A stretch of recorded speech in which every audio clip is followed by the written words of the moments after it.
Rais William Ruto ameendelea kushikilia kuwa watang'arisha jiji kuu la Nairobi, kwani jiji hilo ndilo sura ya Kenya. Akizuru katika eneo bunge la Dagoretti Kusini na alikokagua ujenzi wa hospitali ya Mutuini, Rais Ruto ameahidi kuboresha miundo msingi ikiwemo barabara, soko kati ya miradi mingine. Usemi wake uliungwa mkono na mbunge wa Dagoretti Kusini John Kiarie na gavana Johnson Sakaja, na aliendelea kupigia debe ushirikiano wake na serikali ya kitaifa. Rais William Ruto anapoendelea na ziara yake katika kaunti ya Nairobi,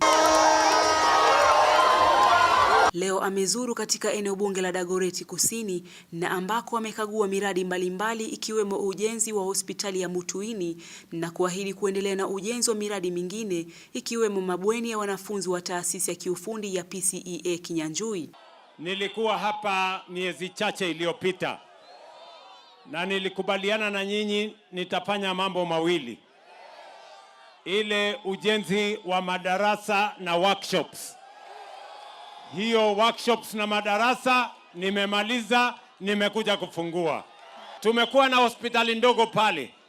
Wakati nilikuja hapa mwaka uliopita, niliwaambia tutakuja kutengeneza hiyo hospitali tukamilishe ikuwe tayari. Sasa nimekuja hapa kuiangalia.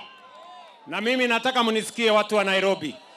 Hii hospitali yenu mwezi wa 4, yani next month, mwisho ya next month, mimi nakuja kufungua hii hospitali ikiwa imekuwa tayari.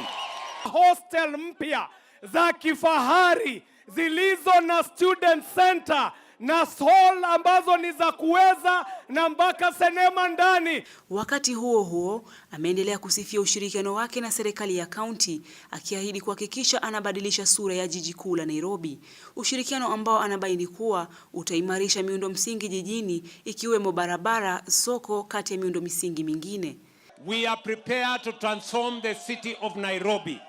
We are going to build new roads in Nairobi city. We are going to light Nairobi city. We are going to make sure that there are facilities for medical services in Nairobi city. And we are going to clean the city of Nairobi. We are determined to make sure that this truly becomes the face of the Republic of Kenya as the capital of Kenya. So Excellency, ile tutakuomba. Hii mnaona hii ndio kushirikiana ya national government na county government. Tusirikiane ama tutengane. Tusirikiane ama tutengane. Aidha, ameendelea kupuuzilia mbali siasa za ukabila, akibaini kuwa atatia bidii kuhakikisha kila eneo linanufaika na mgao wa maendeleo ya kitaifa. Hakuna mashindano ya ukabila ama chuki ama migawanyiko itasaidia Kenya. Ile mpango ya maendeleo ndio itabadilisha Kenya. Na ndio mimi nawahakikishia, mimi nitafanya bidii nihakikishe ya kwamba kila sehemu ya Kenya tunaishughulikia na tunapangia vizuri.